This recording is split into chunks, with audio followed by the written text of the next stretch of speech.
I don't like things in rat dishwasher salad. I'm not gonna put in the dishwasher. You like, this person's ugly. I'm really mad about my hands. Yes, sir.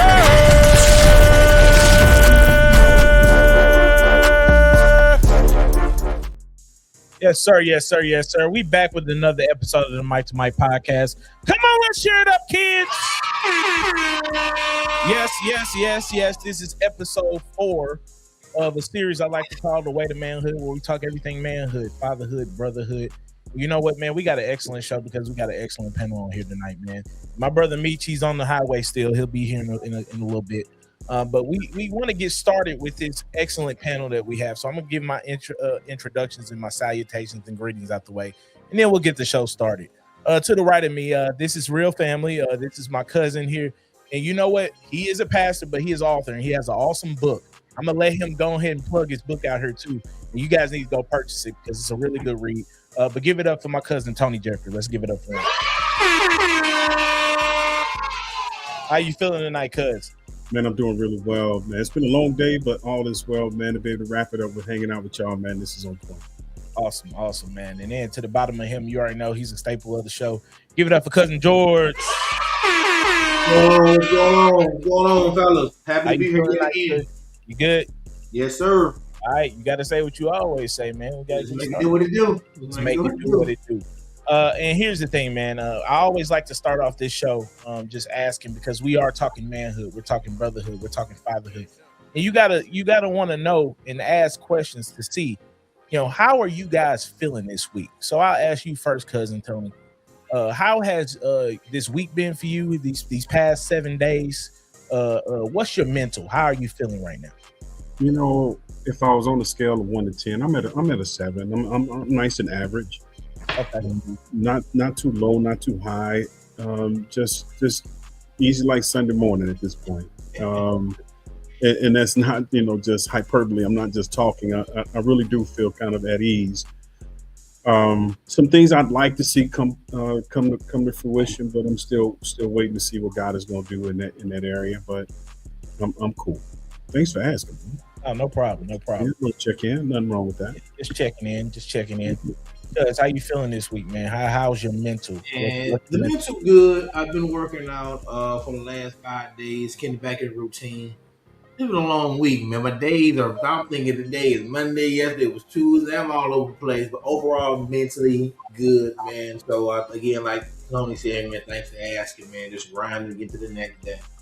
Yeah, just to let you guys know, I'm pretty much I'm kind of like cousin Tony. I'm probably at a 6 out of 10 though. Just because I'm just dealing with people at work, man. I'm telling you, these people at my job, they are not the easiest people to get along with sometimes.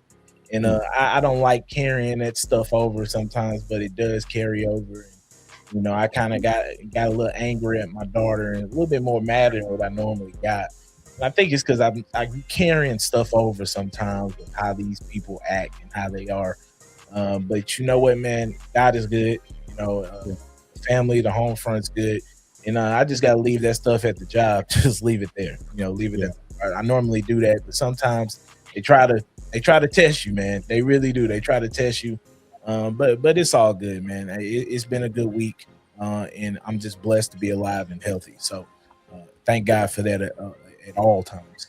But we're gonna get started, man. We're gonna ask a couple questions to you guys, and anybody that has a question out there, and put it in the comments. If you want to come on the show, send me your email, and I'll send it out. If you got a question that you want to ask, if you want to come on the show, that's great as well.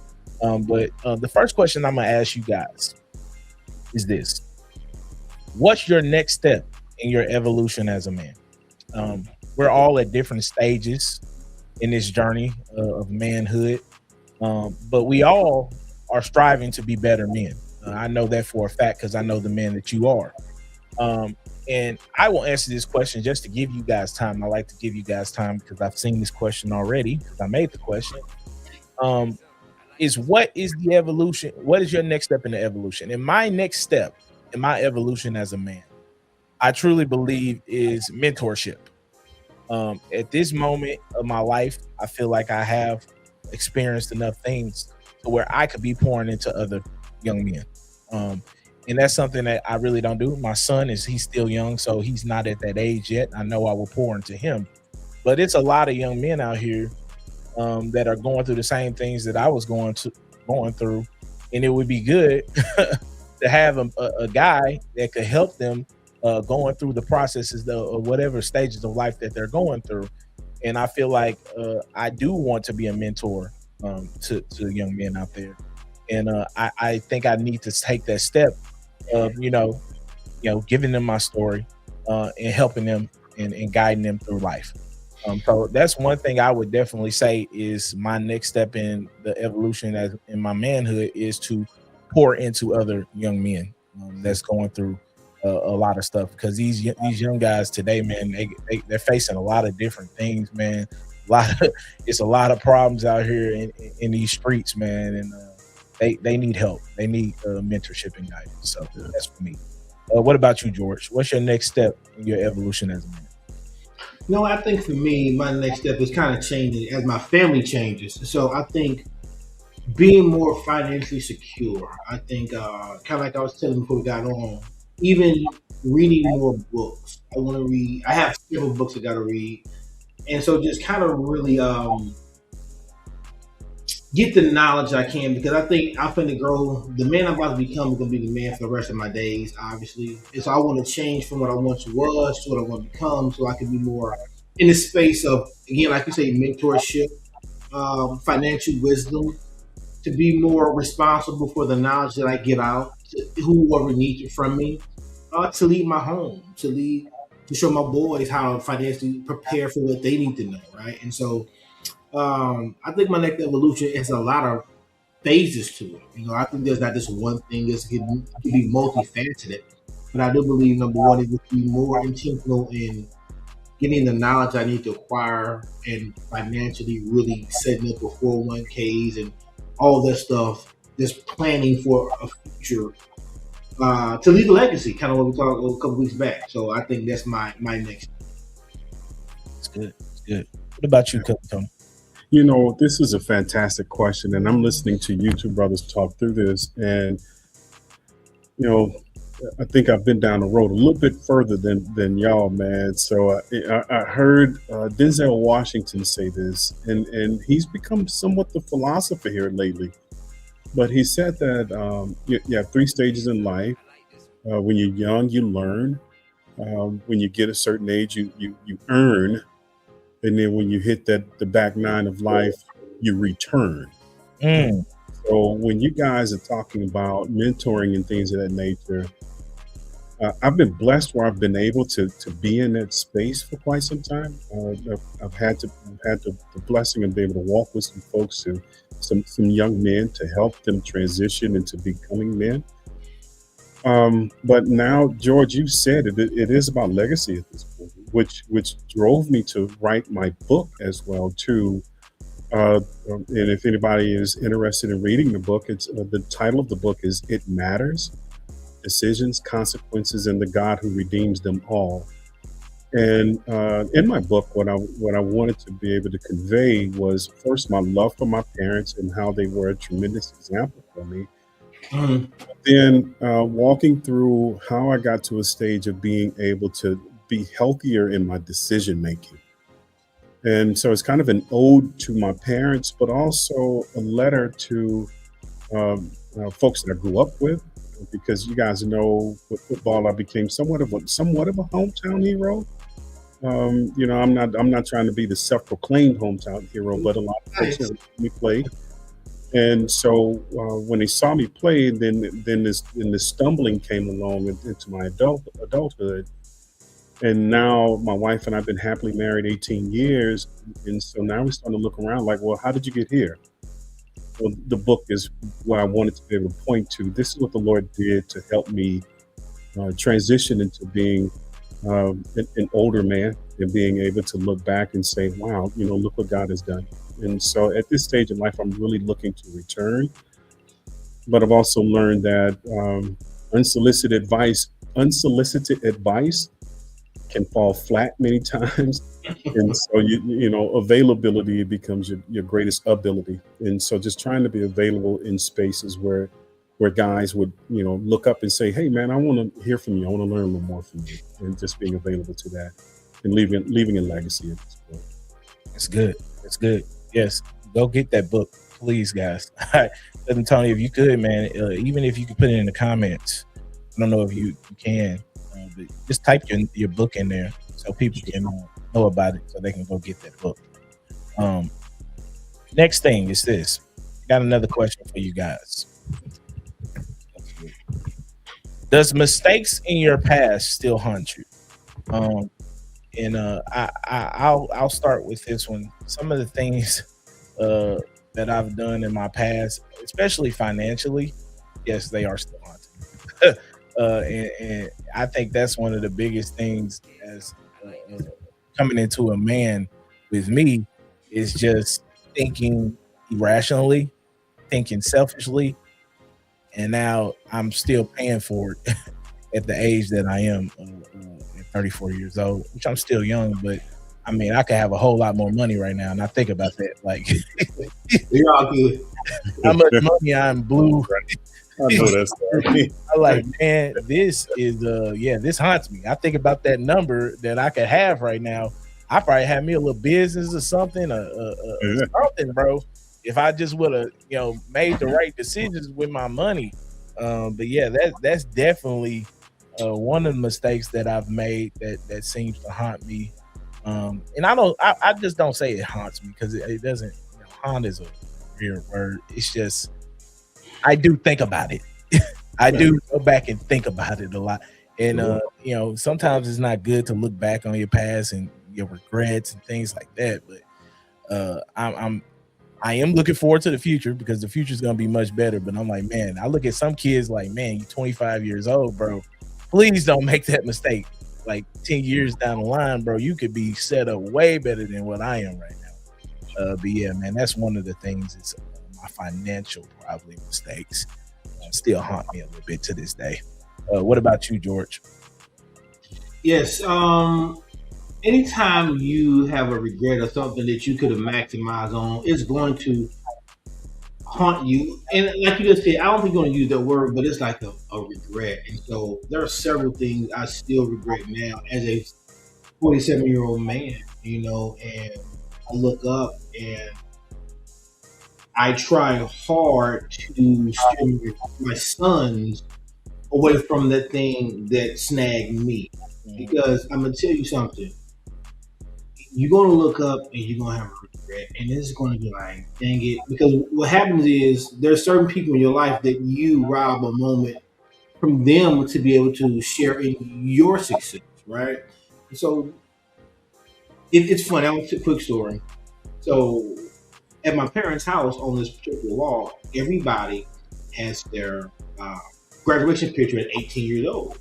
Well, I clowned around school so much, I had to go to summer school, and I couldn't graduate with my class. And it haunted me, right? And so every time I go home, I see this. Everybody's on that wall. My mom, my dad, my brothers, nephews, niece. Soon to be my son, but I'm on that wall. And it turns me up. And my father was like, I took this picture. He said, I'm going to put that picture on the wall. I said, no. You can't put any picture on the wall because, hey, I'm not 18 no more, right? And it's funny because the enemy will gnaw at it and gnaw at it and gnaw at it, but you got to let it go. And so what you do is now you teach the younger people to maximize moments. Because, Mike, I think you said it last week, unfortunately, we get it. Young blacks only have so many opportunities they can make before it's a wrap, right? And so with my sons, do not do what I did, because I'm telling you, it's going to haunt you because you're better than what you presented yourself to be, right? And you can't go back in your time machine. You can't go back to the future. You ain't Marty McFly. But I do think that what happens is, Tony, I did read some of the pages. God gives us grace to where, okay, that's a regret, a mistake, but I'm bigger than that thing. And what's funny is, I've had several opportunities for graduation prior to high school, and I've turned them down, right? And so I got my associate's degree. I'm like, cool. I got a certificate from University of Phoenix. Nah, but it's like that initial moment is, again, I'm not on that particular wall. It does hurt, and it's just, but I'm over it. They'd be like, dang it, I wish I'd have gave my parents that thing and I could be there. But Right. you know, your mistakes do hurt you sometimes. You know? Yes, they do. What about you, cousin Tony? You know, I think when I think about some things that I look back and regret, I regret some broken relationships, friendship. Um, yeah, I heard somebody say once that, you know, money, it's easy to make money. The tough thing is keeping it. You know, and so I get that part. So I've never been really bogged down by financial decisions, anything to that degree. But the one thing that I know that I've been frustrated over was just relationships, uh, friendships that have just gone left. But God has been gracious to give me an opportunity to go back to those spaces and have some conversations with some. Some have been receptive, and some, you know, there's only so much you can do. You're not going to be able to mend every bridge, especially if the person that you're trying to mend the bridge with is not interested in doing the part that it takes to get that bridge mended. So I think more for me, as I get older, you know, I am constantly thinking through relationships, love, and trying to, uh, I guess, not allow that to haunt me, but it certainly does kind of make me say, "Boy, I wish I would have done that differently." Another quick story for even with George sharing the story. I want to share a story too. Oh, no problem. In 2012, in my second year of being the head track coach at Cleveland NJROTC down on the south side of St. Louis, I led the track team to its first state championship in track in the history of the school. They've never seen in it, and probably the first state championship in any sport in the school. It never gone that far in its history, and so I had aspirations of coaching college football, but I was like, man, I might be coaching college track. I got this state title, and I got hired on at a larger school to coach their track program. And what I realized very quickly is the grass is not always greener.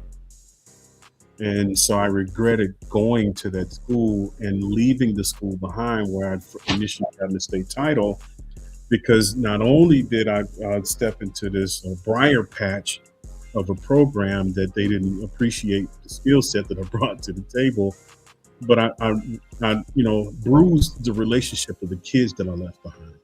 Mm.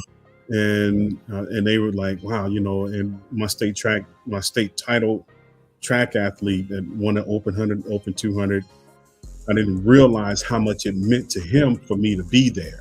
Mm. And so, you know, I think over time there has been some patching of the relationship. It's nothing, you know, there anymore, but it was raw for a kid at 16 years old to lose his track coach to a bigger school when the school that I left from was already kind of a smaller school. So those relationships, those are the things I look back and say, boy, I wish I could have done that. Yeah. Wow. Yeah, we can look back on a lot of stuff, man. Yeah, I thank you guys for being open about that, because that's hard stuff to talk about sometimes. It's failures and shortcomings. But I think even in the question itself, it's calling for some emotional maturity. Yes. Yeah. You got to go ahead and step up to the plate, and that's one of the struggles I've seen with men over the years is just go ahead and admit the fault.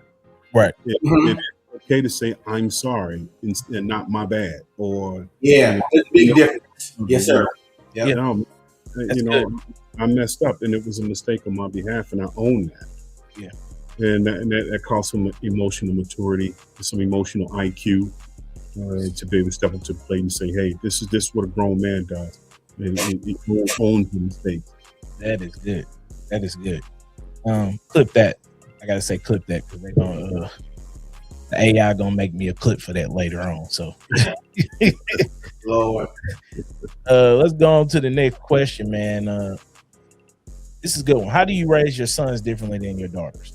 And I just had a thing just probably about a week ago. My wife was like, man, you really be on Kylan hard. And I know Kylan's only 5 years old, and Kari is my daughter is going to be 8, but she's 7 right now. And I just told my wife, like, I'm sorry. One day he's gonna become a man, and he's going to be looked at as the provider, as the head of the household. And I got to start now. You know, I tell Kylan already, you know, dump your trash can, you know, change the trash bag. He doesn't have to take it out, but I tell him put a new trash bag in the trash can. It's simple things like that. And, you know, I'll do a little story time like you guys, but I always wondered, you know, when I was a kid, like clockwork, every Saturday morning, my dad got me up to go cut the grass. And after we cut the grass, I hated the days that we had to do the bushes and change the mulch and cut the tree. And then right after that, we washing both cars, we watching both minivans, because we had minivans at the time. So I would be up at around 7 or 8 every Saturday, and we would probably get done around 1 or 2. And that was my life. And I couldn't stand my dad at that time. Every Saturday, that's what we doing, is we cutting grass, we trimming the bushes, and we washing the cars. And I think one thing that now that I look back on it, my dad was just showing me consistency. He was showing me things that I use now in my life, where I'm very consistent. Even on this show, I try to be consistent in everything I do. And now I look back and say, man, I thank Dad for doing that, because I knew every Saturday I was getting up and I was going to cut the grass. Now I cut my own grass. Now I got to take my car to the car wash. I ain't washing my car like he do, but now he take his car to the car wash too. But as far as cutting that grass, I'm gonna cut my grass. You know what I'm saying? That's what I do. You know, and I thank my dad for those things and that he instilled in me, because I'm carrying those over to my son. And that's what I try to tell my wife. I'm still navigating having a daughter. That one is a little bit more tougher for me, especially with my daughter being a very emotional being. I'm not a guy with a lot of emotions. I'll be honest with you guys. I'm not an emotional person. I think George knows that now. Like I with the emotions, it's hard for me to be sensitive to emotions. And I'm still learning that on the fly. But with my son, I just feel like I have to establish some rules in him now that he can carry with him when he becomes 23, 33, 43. And I start now on those things. And I'm starting in a baby level. But with sons, you really gotta, you know, go hard on them, because the world ain't gonna go easy on them. I mean, that's just the truth. They ain't gonna go easy on the girls either, but for black men, the world ain't gonna be forgiving. And I had to tell my wife that. So I think that's why I raised my son a little bit differently than my daughter. But I would love to hear you guys' answer on this too. So even Cousin Tony, go ahead and start on this. Let me say something real quick about your dad, man. I'm not surprised by that, because your dad has always, when we were in high school, he kept an immaculate car. Yeah, that Cutlass he drove, man, stayed clean, and it smelled good all the time. Even coming by you guys' home, the house was always in order. Yes, I remember looking at the carpet. You know how you vacuum, and the lines were in the carpet. I was like, "Wow, Mike, I feel you, man." And so I'm not completely surprised by that, man. And Mike, so your dad is like my big cousin. He is my big cousin. He's a year ahead of me when we come out of high school. So I've always had a great deal of admiration for Mike. But he has a pace, man, that I don't know that I could have kept up with, man. So kudos to you, man, for coming through, man. You a trooper, brother. Yeah, I had no choice. Cousin Tony. It wasn't a choice. But and so I can't say I'm gonna tap out on this one, because I have 2 daughters. I don't have a son. I don't have a son. But I also understand the aspect of, what God did do is He gave me an opportunity to coach, and I coached football, basketball, and track. Combined total of all 3 sports, roughly 20 to 25 years or so. And so I've been around young men and walking with them through developing what it's going to look like to be a man. And so my perspective actually is a little bit different, because my daughters make me learn how to communicate. And so they make me be more expressive, because if I'm going to be a healthy dad to my daughters, they've got to hear me use words like pretty and cute, Mhm.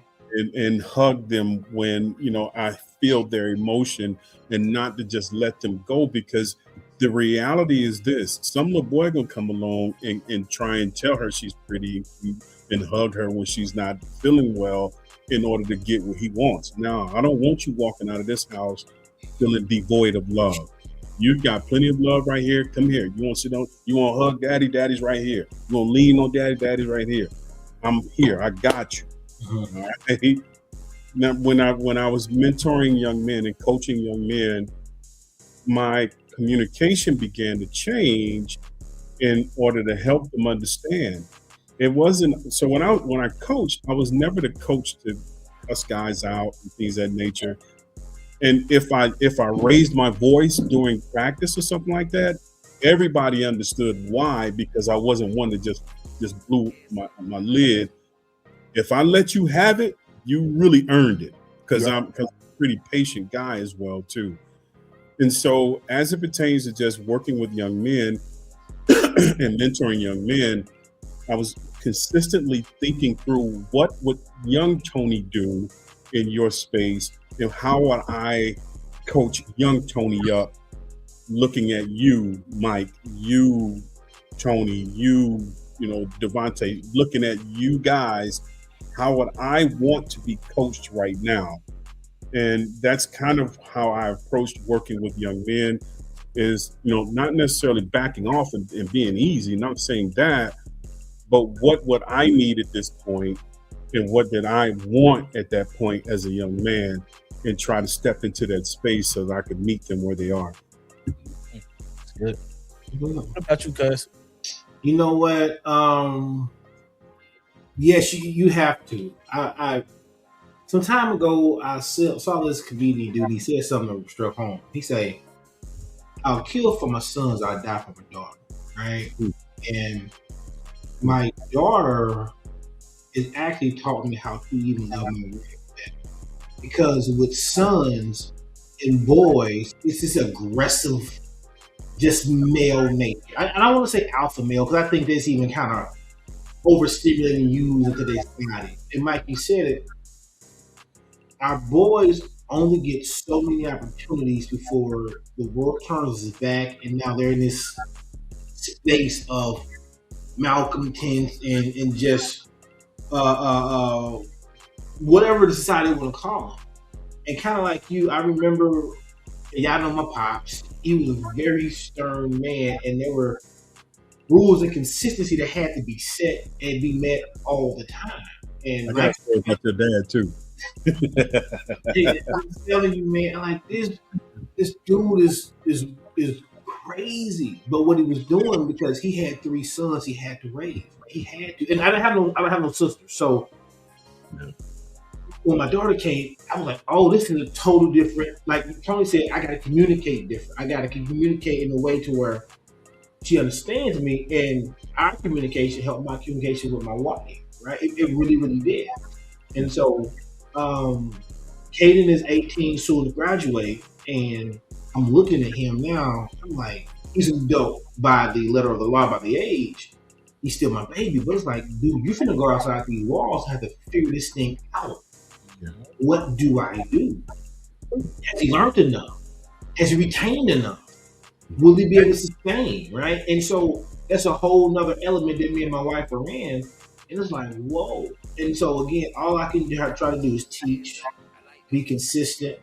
And I went from telling to teaching, and I'm still kind of figuring that space out, right? I can tell you something, I got to teach you something. It's a struggle with him because he's 18. The boy is the boy. You know what I mean? But I think you have to raise them different, because our daughters are our precious ones. Just our sons is too. Do not get it twisted. And so, like Tony said, with his girls, my daughter will know what a man is like. She will know not to bring in anything less than me. I want to bring in something better than me. So when the time comes and I got to give her away, I know she's going to be okay, right? And even when my boys will get somebody's daughter, they gonna go with a respectability and or about them where, oh, I know my child can be okay with his son because we're teaching men. And Mike, you even said it. You're starting this legacy with him now, so when they get 25, but real talk, it's gonna start when they get 10. His life gonna change, right? Because we don't know what our neighbors are doing. We don't know what these kids are talking about in the hallway of their school. We do not know. And the enemy has a way of silently infiltrating the home without you knowing it because you think it's innocuous conversation that the children are having. It is insidious what's going on outside the world, right? So the foundation will be Christ, mommy and daddy, what our family lineage pour into, what the Jeffries pour in, right? What the Omers pour in, right? What the Crawfords pour in, because we got to make sure this thing is a foundation that's settled, because it is treacherous out for everybody, and especially for the boy. So again, you have to, and some people, well, you shouldn't do it, this, that, and another. Well, you do what work for you, I'm gonna do what work for me in my home, right? And so again, they get the same amount of love and adulation and fun times. I'll be honest with you, my daughter probably don't get as much discipline. I gotta work on it. It's very tough. But I think you have to just raise them different. That's I good. mean, in reality, man, what I have experienced is that in many cases, especially depending on where you are geographically, whatever city you're in, there aren't a lot of expectations for Black men. And so not only are we contending with driving while Black, or our skin tone is being weaponized, when we hit the workforce, they don't expect us to bring anything to the table. They don't expect us to have great ideas. They don't expect us to be cerebral. They don't expect us to be able to lead certain spaces. And so, yeah, there is that space, man, where you're going to have to not only teach the discipline of it all, but you're also going to have to teach our sons how to be cerebral. Let's talk through this thing. You don't always have to put your hands on somebody to get something solved. You're going to have to be able to lead by example at times. And it takes confidence that we've got to put that in them before they leave our house.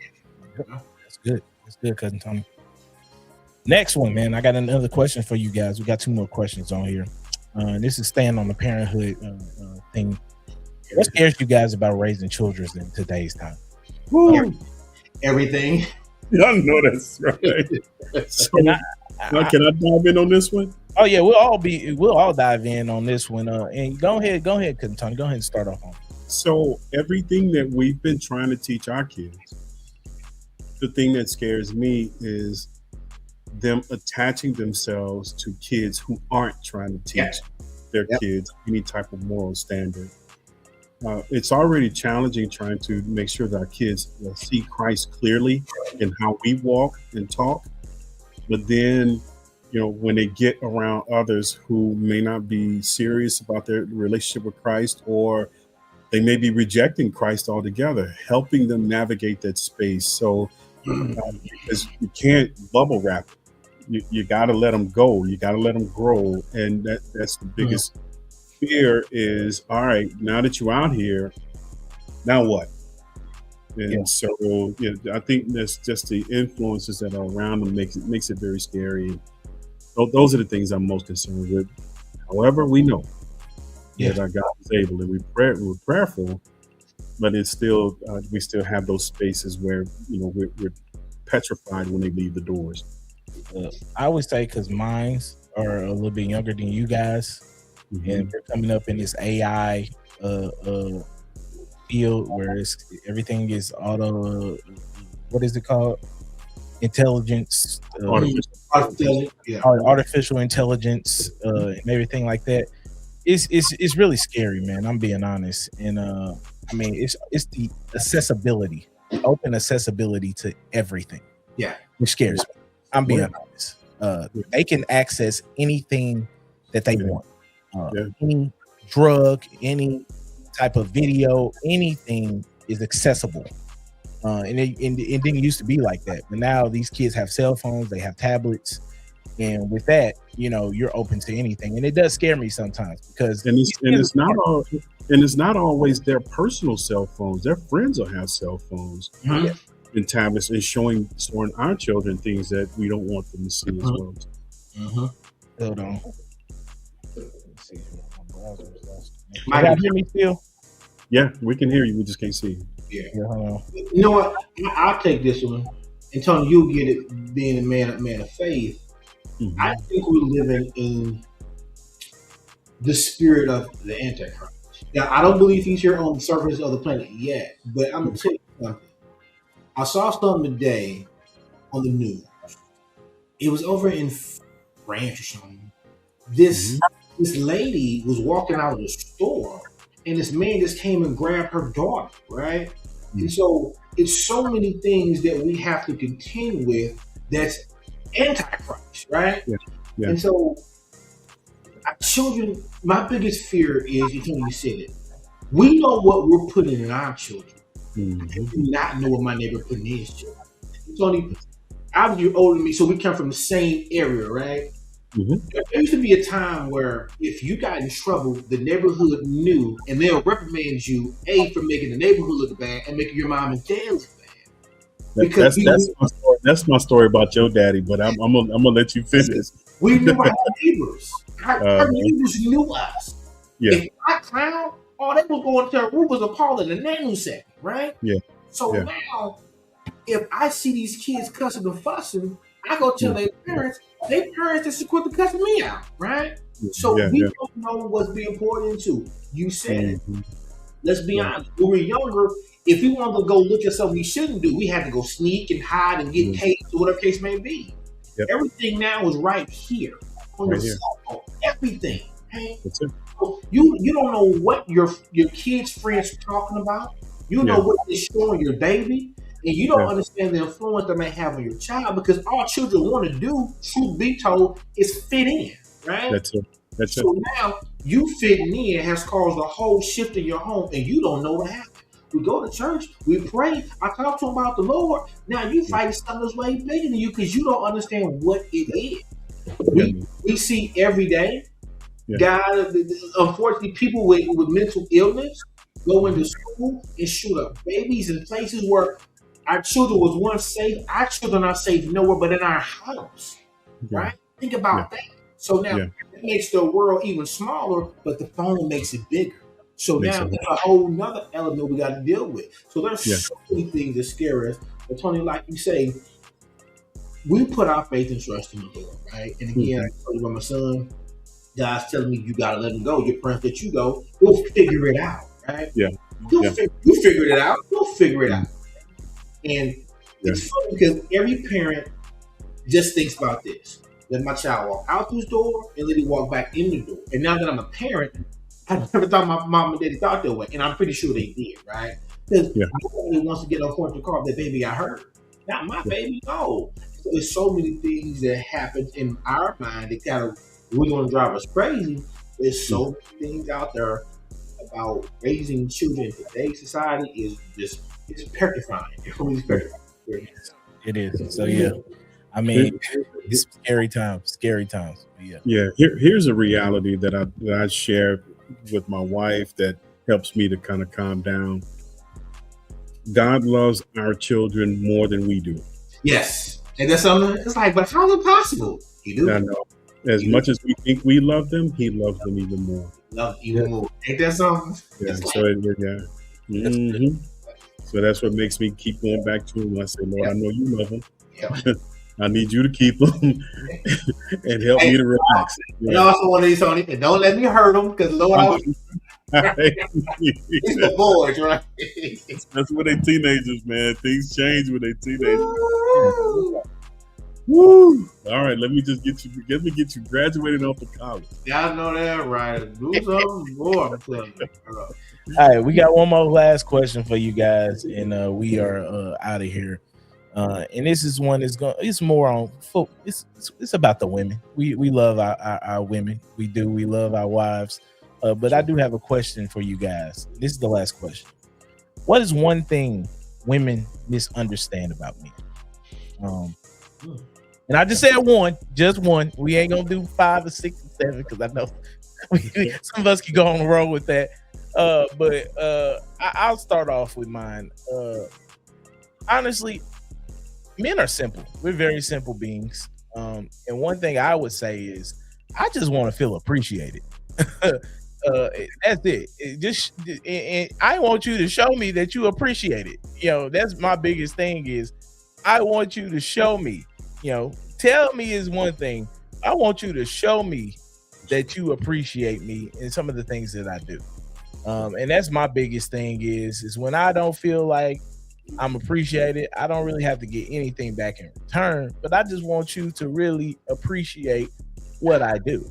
And that's my biggest thing. I think women misunderstand that we are I think God made us to be very simple beings.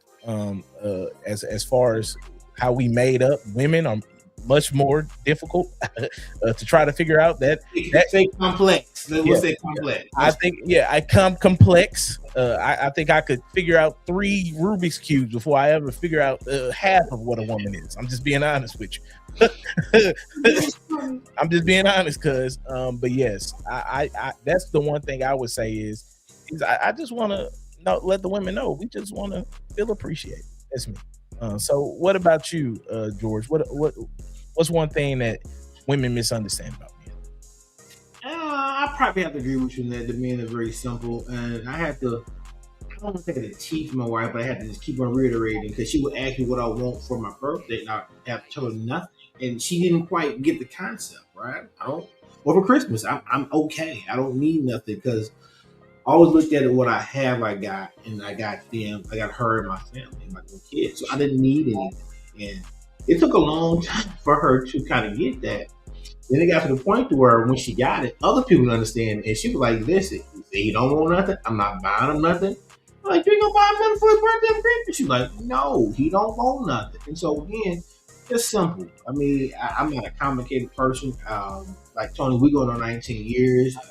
I think we're in a great space. She finally get me and I get her. And so again, I think it's one of the things that she had to kind of learn is I'm not complicated. I don't like a lot of attention. I'm very to myself. I'm actually an introvert person, so I just kind of do to myself. Only time I do probably get loud and go crazy is as Mike Tony. I watch my USC Trojans. That's it. You know what I mean? And so, other than that, I think that's it. Man, just men are very simple. We don't got we're not complicated.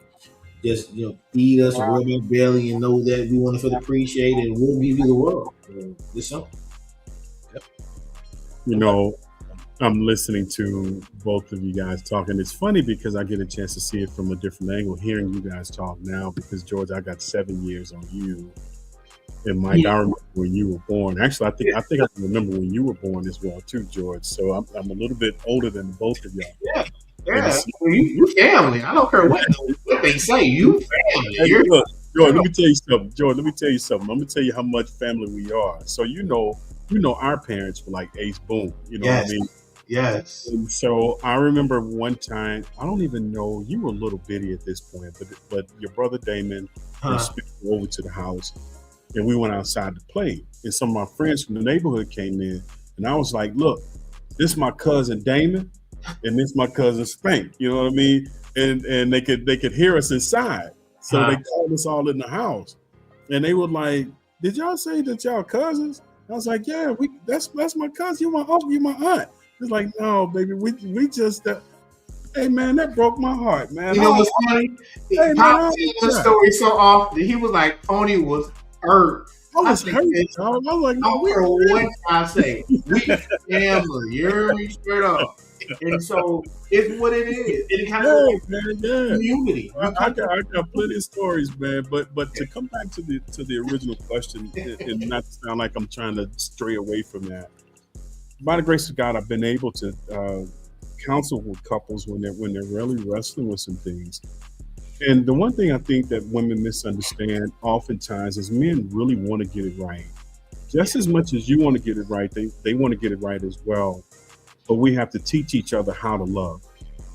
We have to teach each other how to love one another. And it takes intentional conversations. It can't be a thing of, if you know me, you should get it.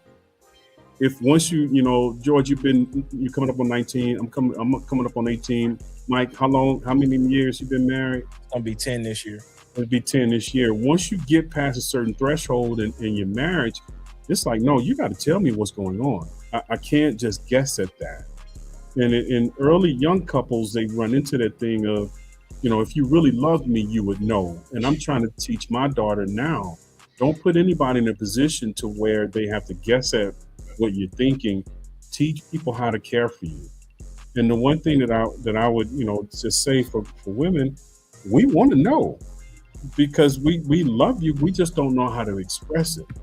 And we don't know how to share it where you feel it, because we want you to feel our love for you. But we're men. You're a woman. There was a book, Men Are From Venus, Women from Mars, Women from Venus. That's because we're on two different planets and our thinking is completely different. And so the one thing I think that women misunderstand about men is we're not simply just trying to be selfish. We just don't understand. And so what'll happen is we'll go into our turtle shells and we'll just kind of pull into ourselves. If we can't get it, if I don't understand it, then I've got to come into myself and try to figure this thing out. And until I figure it out, I'm going to stay in this shell. And so it's up to you that when I try to stick my head out like a turtle will do to see if the coast is clear, you can't keep trying to chop my head off because I don't understand what you're saying. Because I'll go back into my turtle shell because I really love you and I don't want to do anything wrong, but I don't understand what else to do. So I got to keep myself safe. So more often than not, if women could understand, we really do want to get it right, but you got to teach us how to love you. And it takes time. It takes intentional conversation. It takes hard conversations, and being able to be emotionally aware enough of our own shortcomings, yours and mine, to where we can say, hey, this is the tough thing that we got to wrestle with. And I love you enough that I want you to know that whatever I say, I've got your best interest at heart. Teach me how to talk to you so you can hear where I'm coming from. And I want to teach you how to love me well so that we're walking lockstep with one another. And it just takes time and intention. And so we really do want to get it right, but you got to teach us how to love you. Man, I think that's going to sum it up, man. And hey, women, we love y'all. All right. Wives, our wives. Wives, yes. Wives, we love y'all, but women, we do love all the women out there too. It's a lot of women that watch our show here. And I love you guys with agape love. All right. I love you guys. There we go. There's some clarity. Yeah. They got boundaries. Right. Yeah, right. Boundaries. Eros love is saved for my wife. Yeah. Agape love you get. Yeah. Everybody. Yeah. But man, hey, it's been a great show. Hey, I like to thank Cousin Tony, man, for coming on here, man, and blessing. And I am truly honored that you even asked me to be a part, man. So thank you for bringing me on, bro. I appreciate you, man. And this ain't gonna be the last time. We're gonna call you back on here, man, whenever you can come on, because this is something that we're doing every week. I mean, I think this has been great for me because I have learned things in these past 4 weeks we've done this show, and I actually had to use it. Today, I apologize to my daughter. We talked about that last week, didn't we, George? I've never apologized to my kids. I apologized to her today, just about an hour ago. So this show is helping me. It's definitely helping me, and I'm taking a lot from it. So, hey, when you guys talk, I am listening. Trust me, I'm listening because we got to lean on each other. We can take things from everybody, and that's why this is such a powerful show. And I appreciate this show, and I appreciate everybody that's out there watching. I know some of you guys are going to watch later on, and I'm going to make sure I get it out there. I have not been doing the best of jobs to get this stuff out to everyone and get the content out there. So I'm going to do a better job of that, of just getting it out there to everyone, because I know a lot of people want to watch this content. So I appreciate you guys. We are on all platforms. We on Facebook, we on YouTube, we on TikTok, we on X, formerly known as Twitter, Instagram, pretty much every platform. Please check us out, watch our clips. We thank you for all the subscribers. I think we at 10.2 now, 10.28 subscribers. So I appreciate you guys for watching the show, and be on the lookout.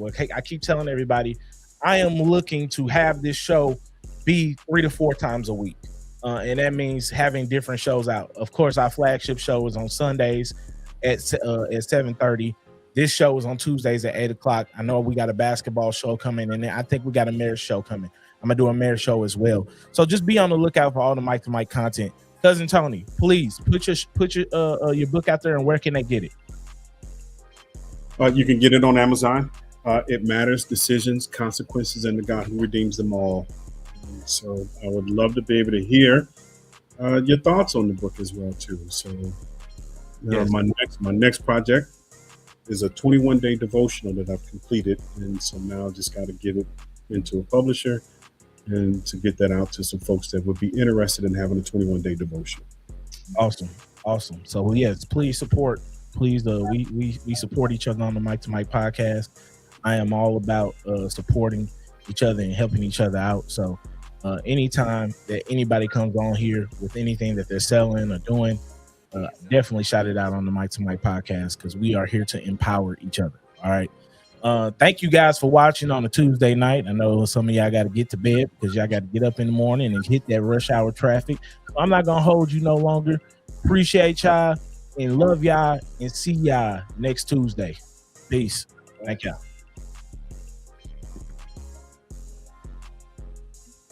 All right, brothers. All right. So, man, appreciate you.